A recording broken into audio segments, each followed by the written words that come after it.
কিভাবে, একটি অর্থনীতি কিভাবে পরিচালিত হবে, সব বিষয়ে কোরআনে কারিমের মধ্যে আছে না নাই বলেন?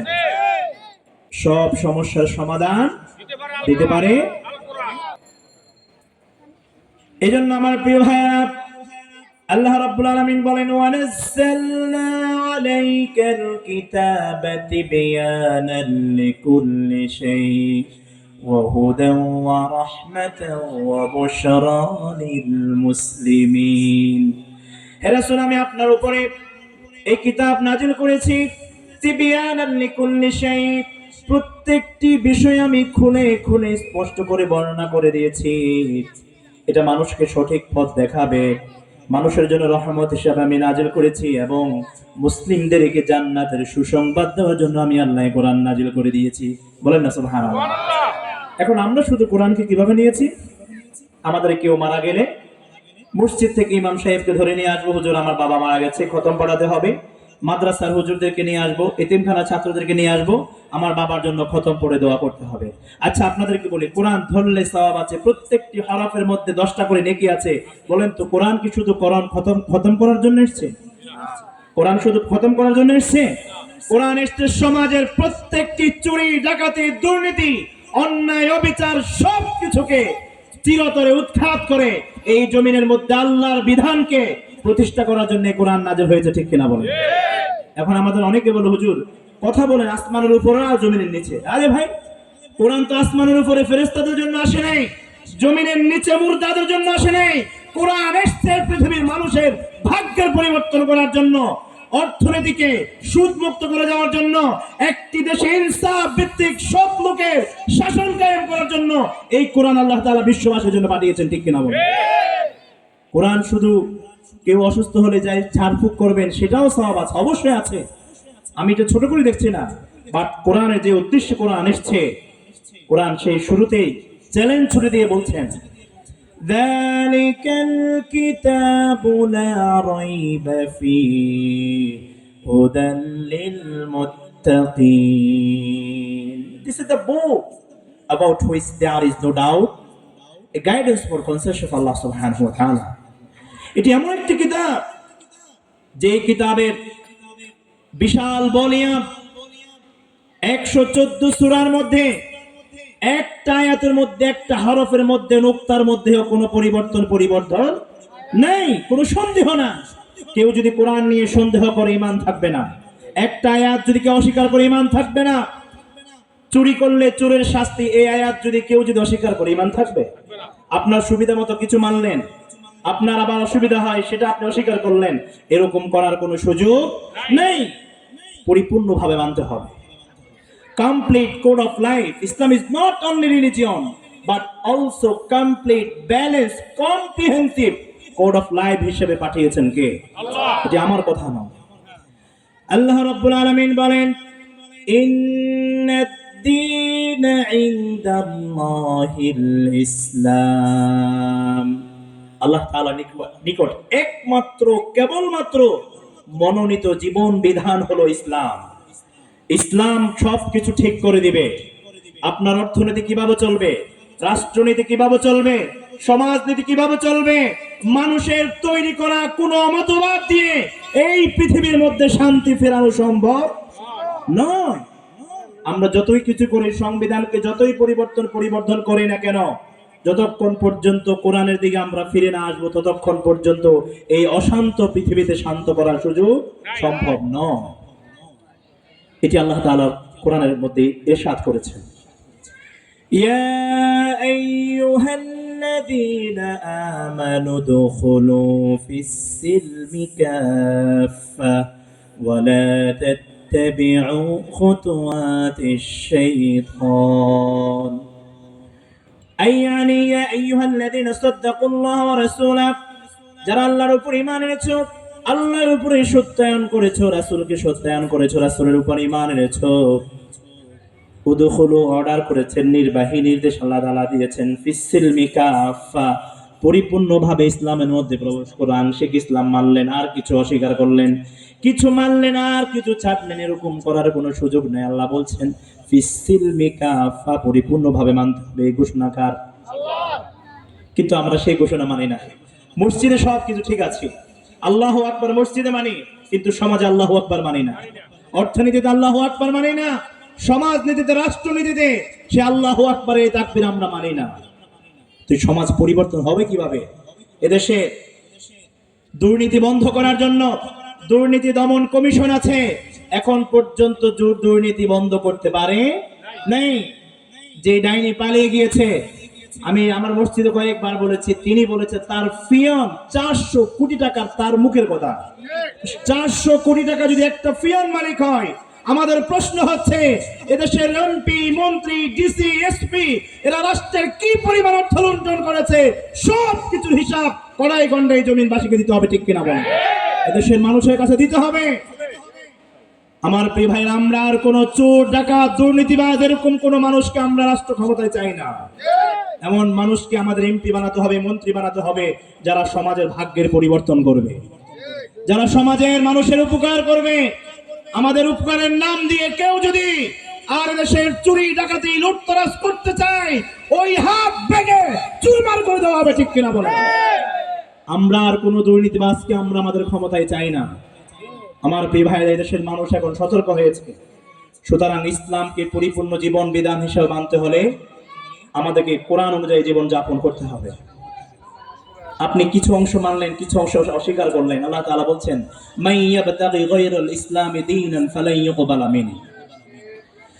আল্লাহ রাব্বুল আলামিন বলেন, যে ব্যক্তি ইসলামকে বাদ দিয়ে অন্য কোন মত, অন্য কোন মানব রচিত কোন বিধান অনুসরণ করলো, গায়রাল ইসলামি দীনান ফালাই ইউকবালা মিন, তার থেকে কিছুই কবুল করা হবে না। বলেন তো ঘোষণাটা কার? ইসলামকে বাদ দিয়ে ইসলামকে মাইনাস করে মানুষের তৈরি করা যত মতবাদ আছে, ওই মতবাদ যদি কেউ কায়েম করতে চায়, তাহলে তার কিছুই কবুল করা হবে না। এই ঘোষণাটা কার? এজন্য আমার প্রিয় ভাইয়ের, আল্লাহ রাব্বুল আলামিন বলেন, আফাতুমিনুনা বিবাদিল কিতাবি ওয়া তাকফুরুনা বিবাদ فما جزاء من يفعل ذلك منكم إلا خزي في الحياة الدنيا ويوم القيامة يردون إلى أشد العذاب। আল্লাহ তাআলা মানুষদেরকে জানিয়েছেন যে মানুষগুলি কিছু ঈমান আনে, আবার কিছু অস্বীকার করে। আফাতুমিনুনা বিবাদিল কিতাব, প্রশ্ন করেছেন আল্লাহ তাআলা, ওই ইমানদারগণ তোমরা কি কিছু অংশ মানো আর কিছু অংশ অস্বীকার করো? এরকম যদি করো, কিছু মানো আর কিছু অস্বীকার করো, মা জাযাউ মান ইয়াফআলু যালিকা মিনকুম, এরকম যারা করবে, ইল্লা খিজিয়ুন ফিল হায়াতিদ দুনিয়া, দুনিয়ার জীবন তার জন্য লাঞ্ছনার কারণ হবে, দুনিয়াতে সে অপমানিত হবে। ওয়া ইয়াউমাল কিয়ামাতি ইউরাদ্দুনা ইলা আশাদ্দিল আযাব, কিয়ামতের দিন আল্লাহ রাব্বুল আলামিন তাকে অন্ধ বানিয়ে, আল্লাহ রাব্বুল আলামিন তার জন্য অনেক কঠিন শাস্তির ব্যবস্থা রেখেছেন। নাউজুবিল্লাহ পড়েন। এজন্য প্রিয় ভাইয়েরা, এই কোরআনকে যদি আপনার ব্যক্তি জীবন, পরিবার, সমাজ থেকে যদি মাইনাস করেন, মুখ ফিরিয়ে নেন, এই কোরআন কিয়ামতের দিন আপনার থেকে মুখ ফিরিয়ে নেবে। Give and take. আপনি কোরআনকে যা দিবেন, কোরআন সেটি ফিডব্যাক দেবে। এটা আমার কথা নয়, কোরআন কারীম আল্লাহ তাআলা বলছেন, ومن أعرض عن ذكري فإن له معيشة ضنكا ونحشره يوم القيامة أعمى। আল্লাহ তাআলা বলেন, যে ব্যক্তি কোরআন থেকে বিমুখ হয়ে গেল, মুখ ফিরিয়ে নিল, فإن له معيشة ضنكا, তার দুনিয়া জীবন সংকীর্ণ হয়ে যাবে। অনেক মানুষ আছে, টাকার অভাব নাই, পয়সার অভাব নাই, গাড়ি আছে, বাড়ি আছে, সব কিছু আছে, কিন্তু পরিবারের মধ্যে শান্তি নাই। আছে না নাই বলেন? ছেলে কথা শুনে না, মেয়ে কথা শুনে না, এক একজন এক একদিকে চলে যায়, দুনিয়ার জীবন শান্তির আগুনে দাও দাও করে জীবন যাপন করছে। এরকম অনেক মানুষ আছে, আছে না? সুতরাং টাকা দিয়ে শান্তি নয়, শান্তি যদি পেতে হয় কোরআনের কাছেই চলে যেতে হবে। আর আল্লাহ তাআলা বলছেন, যে ব্যক্তি কোরআন থেকে মুখ ফিরিয়ে নেয়, দুনিয়া জীবন তার জন্য সংকীর্ণ হয়ে যাবে। এজন্য আমাদের যে কলিজার টুকরা যে সন্তানগুলো আল্লাহ তাআলা দিয়েছেন, এই সন্তানকে কোরআন শেখানো ফরজ না নফল? ইসলামী শিক্ষা দেওয়া ফরজ না নফল? আজকে আমরা ফরজ যেটি, সেটিকে নফল বানিয়েছি, নফলটাকে ফরজ বানিয়েছি। এজন্য আমাদের ইউনিভার্সিটির কোরআনিক সায়েন্স ডিপার্টমেন্টের একটা স্লোগান হচ্ছে, read the Quran, lead the world. Read the Quran, lead the world. কোরআন পড়ো, বিশ্ব নেতৃত্ব দাও। আজকে আমরা মসজিদের ইমাম সাহেব যারা আছি, আমরা শুধু ইমামুল মসজিদ, মসজিদের ইমাম, সমাজের ইমাম আমরা হতে পারি না। কারণ সমাজের ইমাম আপনারা আমাদেরকে বানান নেই। যতক্ষণ পর্যন্ত ইমাম সাহেবগণ সমাজের ইমাম না হবে, ততক্ষণ পর্যন্ত শান্তি আসবে না। একসময় আপনারা যদি ইসলামী শাসন দেখেন, মদিনায় যে মসজিদের যিনি গভর্নর ছিলেন, তিনি সবচেয়ে বড় মসজিদ ছিলেন, সেটার খতিব ছিলেন। সুতরাং আমাদের মসজিদে আমাদের এমপি যিনি হবেন, মন্ত্রী যিনি হবেন, রাষ্ট্রপতি যিনি হবেন, তিনাকে বাইতুল মুকাররমে খুতবা দেওয়ার সেই যোগ্যতা অর্জন করতে হবে, ঠিক কিনা বলেন? চট্টগ্রাম আন্দরকিল্লা জমিয়তুল ফালাহ মসজিদে ইমাম খতিব যিনি হবেন, তিনাকে রাষ্ট্র পরিচালনা করতে হবে। যিনি এমপি থাকবেন, যিনি মন্ত্রী থাকবেন, তিনি সেই মিম্বরে খুতবা দিতে হবে। এরকম মানুষদেরকে, এরকম যোগ্য মানুষদেরকে, সৎ মানুষদেরকে আমাদেরকে নেতা হিসেবে তৈরি করতে হবে। তখনই শান্তি আসবে, তখনই চুরি বন্ধ হবে, তখনই দুর্নীতি বন্ধ হবে, অন্যথায় সম্ভব নয়।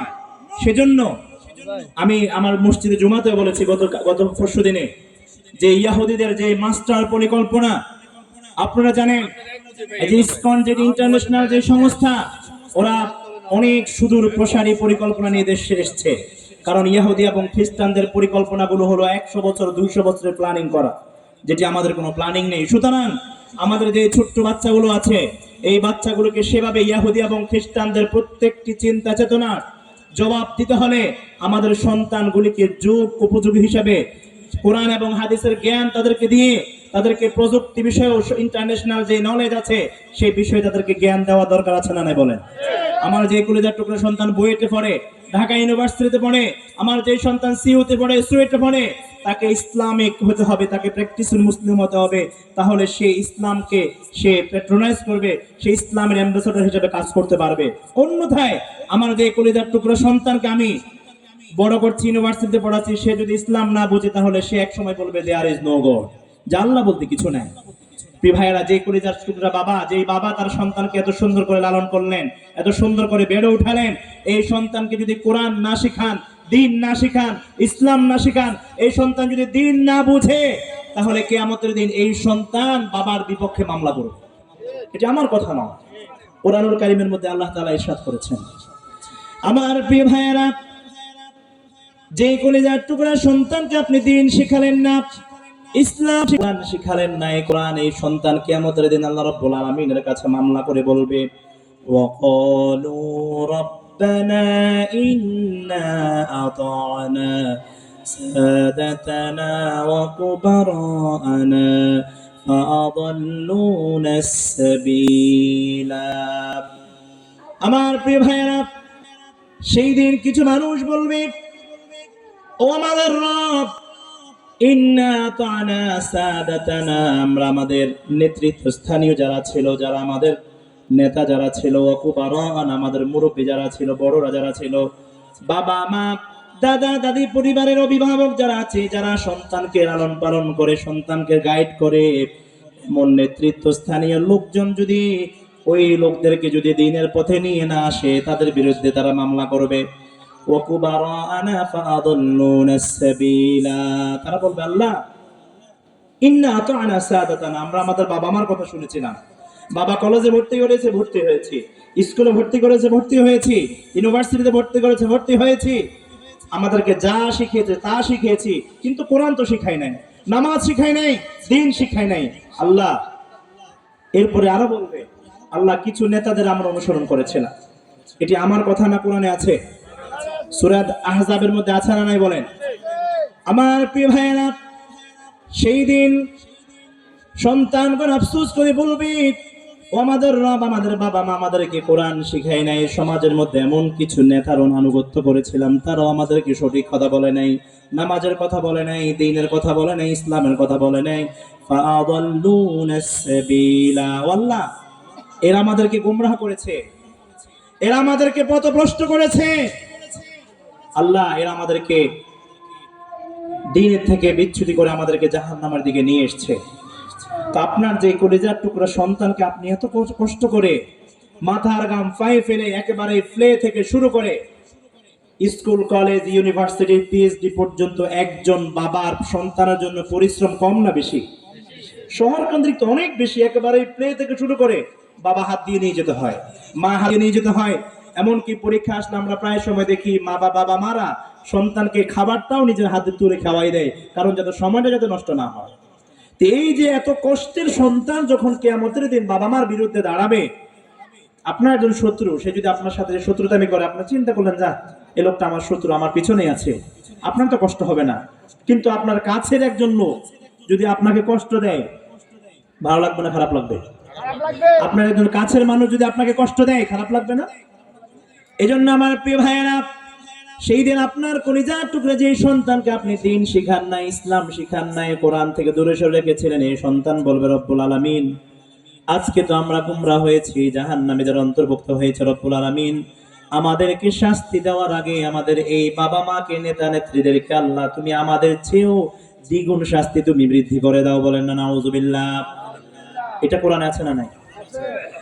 রব্বানা آتهم ضعفين من العذاب والعنهم لعنا كبيرا। والله আমার যে বাবা মা আমাকে দ্বীন থেকে, কোরআন থেকে, ইসলাম থেকে দূরে সরে রেখেছে, যার কারণে আমি পথভ্রষ্ট হয়েছি, দ্বীন শিখতে পারি নাই, রব্বুল আলামিন আমাদেরকে শাস্তি দেওয়ার আগে আমাদের ওই বাবা মাদেরকে, মুরব্বীদেরকে, নেতা নেত্রী যাদের পিছনে আমরা ছিলাম, যারা আমাদেরকে নামাজের কথা বলে নাই, মিছিলে নিয়ে গিয়েছিল, মিটিং এ নিয়ে গিয়েছিল, কখনো তোমার দ্বীনের কথা বলে নাই, ইসলামের কথা বলে নাই, নামাজের কোনো কিছুর কথা বলে নাই, বলছে যাও অমুক জায়গায় মুখকে ধরে নিয়ে আসো, মেরে আসো, এরকম নেতা আছে না নাই বলেন? নেতা বলছে ধরে নিয়ে আসার জন্য, মেরে নিয়ে আসছে। নেতা বলছে একটু দিয়ে একটা দিয়ে আসবে, একবারে লাশ ফেলে দিয়ে আসছে। এরকম কর্মী আছে না নাই বলেন? এরকম নেতা ছিল কি ছিল না বলেন? সেদিন হতাশ হবে, আফসোস হবে। তো যেই কলিজার টুকরা সন্তান যদি কিয়ামতের দিন যদি আপনার বিপক্ষে মামলা করে, এর চেয়ে কঠিন অবস্থা আর কি হতে পারে? সুতরাং আমি সবসময় বলি যে আমাদের ছেলেরা স্কুলে পড়বে, কোনো অসুবিধা নেই, ইউনিভার্সিটিতে পড়বে, কোনো অসুবিধা নেই, আমাদের ডাক্তার প্রয়োজন আছে না? ইঞ্জিনিয়ার প্রয়োজন আছে না? আমাদের জাজ ব্যারিস্টার প্রয়োজন আছে না? আমাদের অর্থনীতিবিদ, ইকোনমিক্স যারা পড়াশোনা করে তাদের প্রয়োজন আছে না? সব কিছু ঠিক আছে, বাট আমাদেরকে অবশ্যই প্র্যাকটিসিং মুসলিম হতে হবে, আমাদেরকে কোরআন শিখতে হবে, দ্বীন শিখতে হবে, ইসলাম শিখতে হবে। আপনারা জানেন চট্টগ্রামের একজন কৃতি সন্তান প্রফেসর অধ্যাপক মফিজুর রহমান, বিএম মফিজুর রহমান তো আজকে আসবেন, আরেকজন আছেন অধ্যাপক মফিজুর রহমান, তিনি জীবনেও মাদ্রাসায় পড়ে নাই। ওনার দার্সে বসলে ঘন্টার পর ঘন্টা চলে যেত, এত কোরআনের আয়াত আলেমরাও বলে না, প্রত্যেকটি কথায় কথায় এরকম আয়াত বিষয়ভিত্তিক আমার জীবনে আমি দেখিনি। এত আয়াত তিনি বলেন যে একটা ধারসে, 1 ঘন্টার ধারসে কত শত আয়াত তিনি পড়েন, আল্লাহু আকবার বলেন। অথচ তিনি জীবনে মাদ্রাসা পড়েন নাই। তিনি বলছেন এক একটা শব্দের লুগাত, আল মুআজামুল ওয়াফি, যেটি মাদ্রাসায় বিভিন্ন বড় বড় ইয়েগুলো পড়া হয়, তিনি সেই মুআজামুল ওয়াফি ওনার মুখস্থ, এক একটা শব্দের 10-15 অর্থ তিনি জানেন। আমার ভাইয়ের এই জন্য স্কুল কলেজ আলহামদুলিল্লাহ আমাদের এই অঞ্চলের, বিশেষ করে প্রশান্তি আবাসিক মনসুরাবাদের, আমি বলি আমার মসজিদের মুসল্লি যারা আছে তাদেরকেও যদি কোথায় মিম্বরে দাঁড়িয়ে দেওয়া হয় যে আপনি আলোচনা করেন, আলহামদুলিল্লাহ আমার মুসল্লিরা জুমার নামাজ পড়ানোর মতো সেই যোগ্যতা, সেই ক্যাপাবিলিটি আছে। এবং প্রায় ঘরে যাওয়া হয়, এক একজনের ঘরে মাশাআল্লাহ অনেক কিতাব, কোরআনের আয়াত আছে, হাদিস আছে, তাফসীর আছে, ইসলামী সাহিত্য আছে। এই যে ইসলামী সাহিত্যগুলো, কোরআন হাদিসের আলোচনাগুলো যত পড়বেন ততই শিখবেন। আপনার কলিজার টুকরা সন্তানকে আপনি গিফট করেন, একটা তাফসীর গিফট করেন, একটা হাদিস গিফট করেন, আপনি তাকে উৎসাহিত দেন, দিনের দিকে নিয়ে আসেন, পারিবারিক একটা মোজাকারা করেন। আজকে দেখা যাচ্ছে একজন বাবা সবচেয়ে হতাশা কাজ করে যে সন্তান মানুষ হয় নাই, সন্তান কথা চলে না, বিপদে চলে গেছে। একজন বাবার জন্য এর চেয়ে দুঃখজনক আর কিছু নাই। প্রিয় ভাইরা, দুনিয়াতে যদি এই অবস্থা হয়, কিয়ামতের অবস্থা কেমন হবে? আমরা দেখতে পাচ্ছি বিভিন্ন সময়ে যে সন্তানেরা বাবার লাশকে মেরে বিভিন্নভাবে ফেলে দেয়, এরপর বাবা মার সাথে খারাপ আচরণ করে, বাবা মাকে বৃদ্ধাশ্রমে রেখে আসে। কেন করে? কারণ হচ্ছে এই সন্তানদের মধ্যে দ্বীন ছিল না, ইসলাম ছিল না। কারণ সন্তান যদি দ্বীনদার হয়, ইমানদার হয়, অবশ্যই এই সন্তান বড় হয়ে দ্বীন শিখে বাবার সাথে কি ভালো ব্যবহার করবে না খারাপ ব্যবহার করবে? যে কোরআন আপনার সন্তানকে আপনি শিখালেন, এই কোরআন আপনাকে দুনিয়াতেই ফিডব্যাক দিবে। একজন প্র্যাকটিসিং মুসলিম একজন সন্তানকে কোরআন শেখানোর পরে ওই ছেলে বড় হয়ে বাবা মার সাথে ভালো আচরণ করবে, মুরব্বীদের সাথে ভালো আচরণ করবে, কি করবে না? আমার প্রিয় ভাইয়েরা, কোরআনুল কারীমের মধ্যে আল্লাহ রাব্বুল আলামিন প্রত্যেকটি সন্তানদেরকে বাবা মার সাথে সুন্দর আচরণ কিভাবে করতে হবে সে কথা নির্দেশ দিয়েছেন। কিন্তু যে কোরআন সন্তানকে আপনি কোরআন শিখান নাই, দিন শিখান নাই, হাদিস শিখান নাই, ওই সন্তান তো বুঝবে না আল্লাহর কি নির্দেশনা আছে।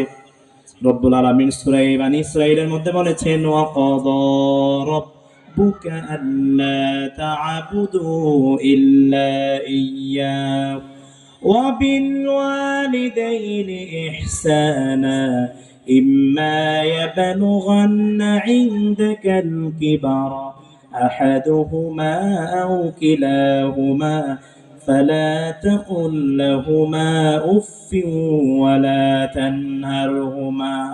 বলেন তো ঘোষণা কার? আল্লাহ। এখন এই যে আল্লাহ তাআলার যে নির্দেশনাটা আছে, এই নির্দেশনা যদি আপনি সন্তান যদি না বুঝে যে আল্লাহর পক্ষ থেকে চূড়ান্ত ফয়সালা, কদা মানে ফয়সালা হয়ে গেছে, আল্লাহর পক্ষ থেকে সিদ্ধান্ত হয়ে গেছে, সংসদে যদি একটা সিদ্ধান্ত হয়, নির্বাহী আদেশ চলে আসে, ওই আদেশ রাষ্ট্রের কেউ অমান্য করলে রাষ্ট্রদ্রোহিতা শামিল হয়। এই জন্য বাবা মার ব্যাপারে, আল্লাহর ইবাদতের ব্যাপারে আল্লাহর পক্ষ থেকে নির্বাহী নির্দেশ। আল্লাহ তাআলা বলছেন, তোমার রবের পক্ষ থেকে হে রাসূল, আপনার রবের পক্ষ থেকে ফয়সালা হয়ে গেছে, একমাত্র কেবলমাত্র ইবাদত করবে কার? আল্লাহ। এই কপাল একজনের কাছেই অবনত হবে, মস্তক একজনের কাছেই অবনত হবে। বলেন তো তিনি কে? আল্লাহ। দুনিয়ার কোন মাজারে, কোন জায়গায়, কোন মানুষের কাছে এই মস্তক অবনত হবে না। আল্লাহ বলছেন একমাত্র ফা'বুদুহু, তোমরা একমাত্র আল্লাহর ইবাদত করো। ওয়াসজুদ ওয়াকতারিব, আল্লাহকে সিজদা দাও, আল্লাহ নৈকট্য লাভ করবে। ঘোষণা কার? আল্লাহ। তাহলে একমাত্র ইবাদত করতে হবে, এক নাম্বার শর্ত এই বিষয়ে ফয়সালা হয়ে গেছে, একজনের হুকুম মানতে হবে। দুনিয়ার অন্য কোন মানুষের হুকুম, অন্য কোন মানুষের নির্দেশ কোনোভাবেই মানা যাবে না, এই ঘোষণাটা কার? আল্লাহ। সুতরাং লা তাআতা লিমাখলুকিন ফি মাসিয়াতিল খালিক, রাসূল সাল্লাল্লাহু আলাইহি ওয়াসাল্লাম বলেছেন, যেখানে আল্লাহর নির্দেশ আছে, যেখানে রাসূলের নির্দেশ আছে, স্রষ্টার নাফরমানি করে পৃথিবীর কোন মানুষের আনুগত্য করা যাবে না। আপনার নেতা যদি বলে মসজিদে যাওয়া যাবে না, ওই নেতার পিছনে হাঁটা যাবে না, হারাম। আপনার বাবা মা যদি বলে বাবা এই কাজ ভালো, এই কাজ করো না, যদি বলে চুরি করো, চুরি করা যাবে না, বাবা মার ওই কথা মানা যাবে না। আল্লাহ তাআলা বলছেন, ওয়া ইন জাহাদাকা আলা আন তুশরিকা বিমা লাইসা লাকা বিহি ইলম, বাবা মা যদি অন্যায় কথা বলে, অন্যায় কোন আবদার করে, সেই অন্যায় যেটা আল্লাহর সাথে নাফরমানি হবে, ইসলামের সাথে সাংঘর্ষিক, এমন কোন আদেশ নির্দেশ বাবা মা নয়, কোন নেতা নেত্রী, কারো সেই আদেশ মানা যাবে না। এই নিষেধাজ্ঞাটা কার? فلا تطعهما وصاحبهما في الدنيا معروفا। দেখেন আল্লাহ তাআলা কি সুন্দর করে বলে দিয়েছেন যে দুনিয়াতে একমাত্র আল্লাহর আইনের বিরুদ্ধে কেউ যদি কোনো কথা বলে, সেই কথা কোনোভাবেই মানা যায় না। লা তুতিহুমা, আল্লাহর পক্ষ থেকে নিষেধ। আপনি নামাজে যাবেন, সন্তান মসজিদে যাচ্ছে, বাবা মা যদি বলে খবরদার মসজিদে যেতে পারবা না, সে কথা মানা যাবে না, অবশ্যই মসজিদে যেতে হবে। আমার প্রিয় ভাইরা, এজন্য আল্লাহ তাআলা বলছেন আল্লাহ তা'বুদু ইল্লা ইয়্যাহু, একমাত্র ইবাদত করতে হবে কার? আল্লাহ তাআলা। ওয়া বিল ওয়ালিদাইনি ইহসানা, বাবা মার সাথে ভালো আচরণ করতে হবে। আমার প্রিয় ভাইরা, এজন্য আমাদের যে কলিজার টুকরো যে সন্তানগুলো আছে, আমরা আমাদের সন্তানগুলিকে দ্বীনের জন্য, ইসলামের জন্য, সেই স্কুল কলেজ ইউনিভার্সিটি যেখানে পড়ুক না কেন, আমরা আমাদের সন্তানদেরকে কোরআন শিখাবো, ইসলাম শিখাবো। আল্লাহ তাআলা আমাদের সকলের কলিজার টুকরো সন্তানগুলিকে কবুল করুন, বলুন আমিন। আমার প্রিয় ভাই মাওলানা মহিউদ্দিন ভাইয়ের আসসুন্নাহ মডেল মাদ্রাসাকে কবুল করুন। এই মাদ্রাসাকে আপনারা আপনাদের কলিজার টুকরো সন্তানগুলিকে ভর্তি করাবেন। এখানে দ্বীনি ইলম, দুনিয়ার পাশাপাশি দ্বীনি ইলমকে সুন্দর করে শেখানোর জন্য তিনি সকল কিছু অ্যারেঞ্জমেন্ট করেছেন। আল্লাহ তাআলা এই মাহফিলটাকে কবুল করুন। প্রিয় ভাইয়েরা, আমাদের আজকের মাহফিলের প্রধান বক্তা আমার শ্রদ্ধাভাজন উস্তাদ, আন্তর্জাতিক ইসলাম বিশ্ববিদ্যালয় চট্টগ্রামের সায়েন্স অফ হাদিস ডিপার্টমেন্টের সম্মানিত বিভাগীয় chairman professor doctor Mohammad Abul Kalam sir চলে আসছেন। এজন্য আমি আমার আলোচনা এখানে শেষ করছি। আল্লাহ তাআলা আমাদের সকলের নারে তাকবীর।